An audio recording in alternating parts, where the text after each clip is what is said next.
Hi guys, welcome back to my channel. I'm Lisa. I am the owner of Zenzaya Candle Company, and I'm going to talk to you about a few tips and tricks that have helped me doing my first event, and hopefully it will carry me on to my next events. It's going to be like a do and a don't, what you should do, what worked for me. And also, if you're new, don't forget to subscribe, comment, share, like, all the good stuff. So guys, I had my first big event at the Atlanta Spring Home Show, and I can see that there's going to be many more events in my future, God's willing.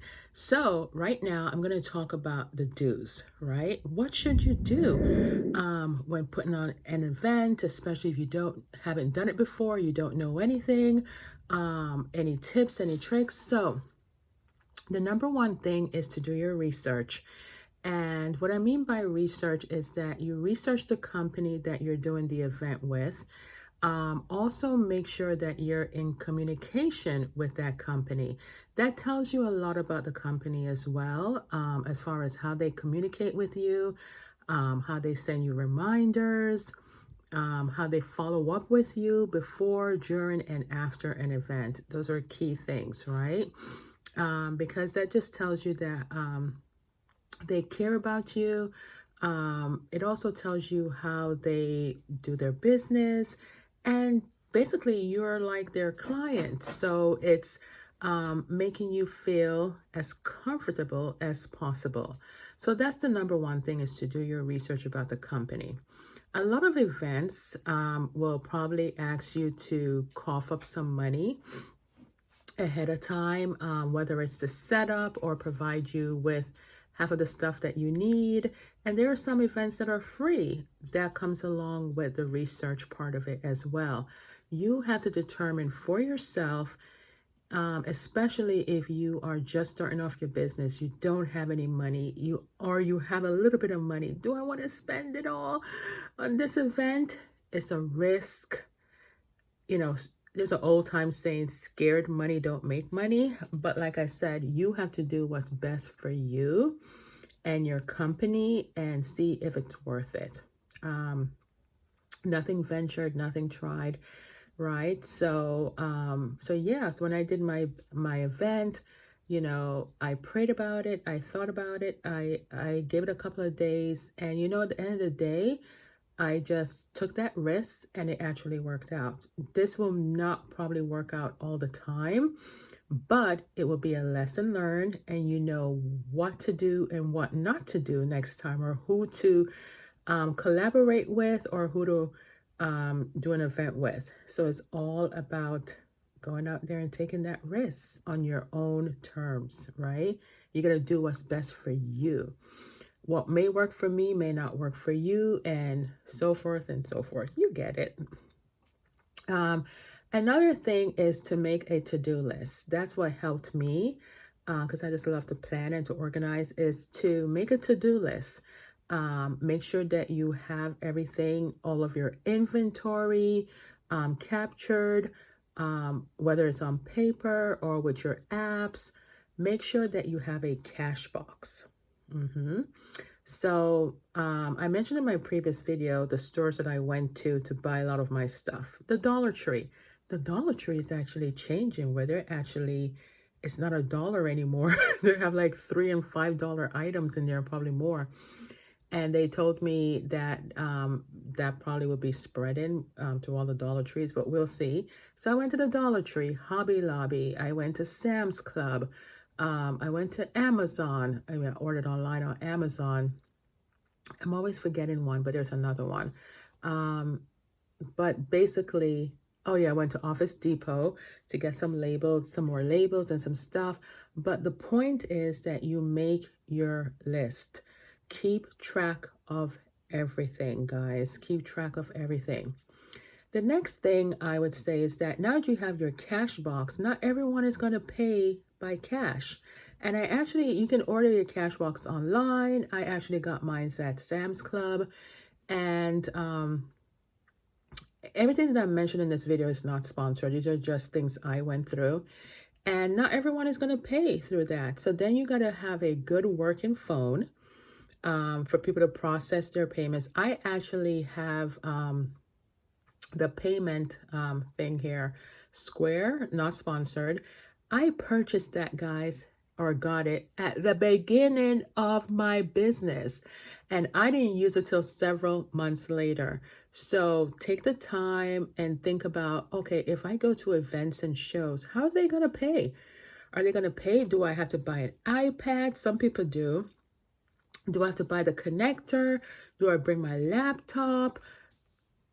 So I had my laptop there, I had my phone there, I had my Square app thing, I had my cash box, all to collect the money, guys, because that's the goal, is to sell your products, hope that you have repeat customers, they spread the word, market the word, and it's free marketing, right? Make sure that you read the rules and regulations of the event that you're going to. Sometimes the organizer will tell you ahead of time what you need to bring, what their do's and don'ts are. So make sure that you read it as well, especially with setup and takedown. So for the event that I went to, because of COVID, they had Pacific times where everyone had to come in and set up during their time. So that was well organized. So I had to bring my own flooring, which I got all of that at Sam's Club. So yeah, I mean, I've seen some people put down carpet. It all depends on the event, whether it's indoor or outdoor, all of that. I did have tablecloths. That's something else you're going to need. I did have one, but their requirements was completely different, guys. They wanted skirted tablecloths. So that's why I said you have to read your contract, what you sign up with, what their rules and regulations are, because even though you may think you have some stuff, they may require some other stuff. What else is there? Make sure you have help. If you don't have help, yeah, you can probably do it by yourself, but it doesn't hurt to have help as well, to help you. And make sure that when you go to the event that you be friends with your neighbors, because you never know when someone's going to help you. And I actually got this tip from another TikToker that I'm probably going to insert a lot of the pictures here.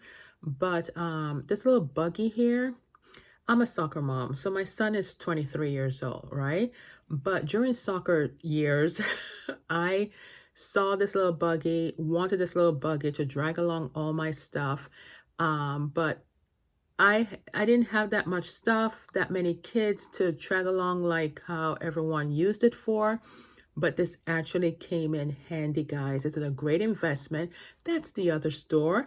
It is Academy Outdoor Sports or something like that. I went to and I got that one. I didn't mention that in the last video. So yeah, I'm trying to think of everything else. Make sure that you go online and update all of your inventory there as well. Make sure everything matches with your paper, everything. Like I said, do a count.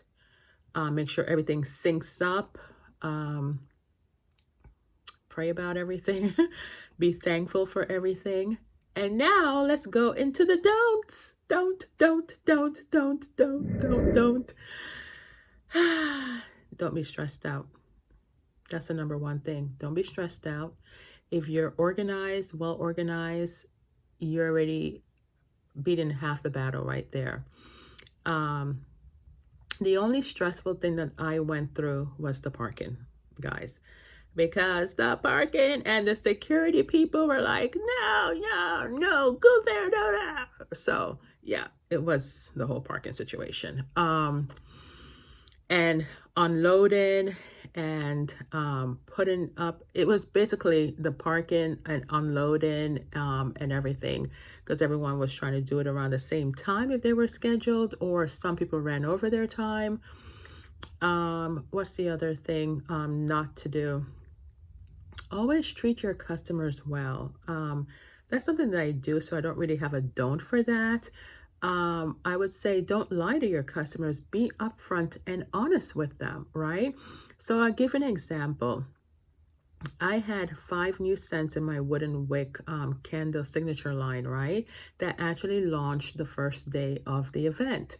So the first day I sold out of the first one. I made enough, but obviously not enough, because you just don't know what to bring, what the inventory is, but you bring everything that you have.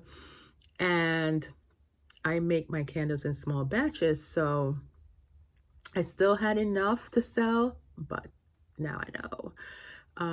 So I rushed home that Friday night because it was a 3-day event, Friday, Saturday, and Sunday.